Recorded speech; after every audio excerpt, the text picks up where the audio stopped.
নবী বলছেন, আল্লাহ আমার উম্মত যদি জাহান্নামে থাকে আমি কিন্তু জান্নাতে যাব না। আল্লাহ বলছেন আপনি না গেলে তো জান্নাত উদ্বোধনই হবে না। এবার মামলা কি দাঁড়ালো? আল্লাহ পাক বলে যে আমি তাহকামুল হাকিমিন নিজেকে বলেছি, বিচার না করলেও তো জিনিসটা সুন্দর হয় না। অনবী একটা কাজ করেন, ওয়ালা সাউফা ইউতিকা রাব্বুকা ফাতারদা, আমি কাউকে বলি নাই, আপনাকে না বলেছি। ওমা আরসালনাকা ইল্লা রাহমাতাল লিল আলামিন, কারো সম্পর্কে নাজিল করি নাই, আপনাকে দিয়েছি। ওয়ালাল আখিরাতু খায়রুল লাকা মিনাল উলা, কাউকে বলি নাই, আপনাকে বলেছি। আর আমি আল্লাহ ভালো করে জানি আপনি হচ্ছেন উম্মতের দরদী নবী। আপনি নিজের জন্য কাঁদেন নাই, সন্তানের জন্য কাঁদেন নাই, পরিবারের জন্য কাঁদেন নাই, নাতির জন্য কাঁদেন নাই, যত কেঁদেছেন জীবনে সবকিছু উম্মতের জন্য। এমনকি হাসরের ময়দানে যখন সর্বপ্রথম আমাদের নবীকে আল্লাহর হুকুমে তোলা হবে, আমাদের নবী উঠেই জিব্রাইল আলাইহিস সালামকে প্রথম প্রশ্ন করবে, ও আমার ভাই জিব্রাইল, আমার উম্মত গুলা কোথায়? আইনা উম্মতি, আইনা উম্মতি, আমার উম্মত কোথায়, আমার উম্মত কোথায়, আমার উম্মত কোথায়? আমি উঠার আগেই নাকি আমার উম্মতকে জাহান্নামে দিয়ে দিয়েছো নাকি? আমার উম্মত কোন জাহান্নামে চলে গেছে নাকি?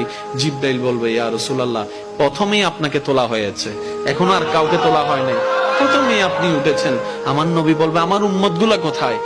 জিব্রাইল বলবে, ইয়া রাসূলুল্লাহ, এখনো তারা উঠে নাই, উঠবে একটু পরে। নবী দৌড়ে চলে যাবে আল্লাহর রহমতের দরবারের দিকে।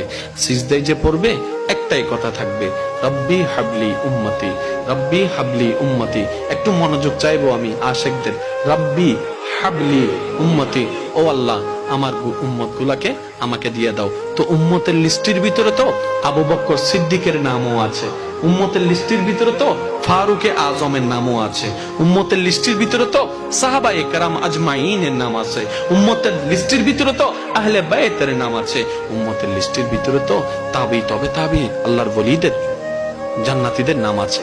এবার আল্লাহ পাক বলবে, আপনি যে বললেন রব্বি হাবলি উম্মতি, উম্মতকে দেওয়ার জন্য আপনি কি আবু বকরের কথা বলছেন?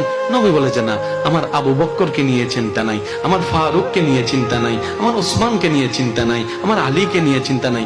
ও আল্লাহ, আমার উম্মতের ভিতরে যারা জাহান্নামের অধিবাসী হবে ওই উম্মত গুলাকে আমাকে দিয়ে দাও।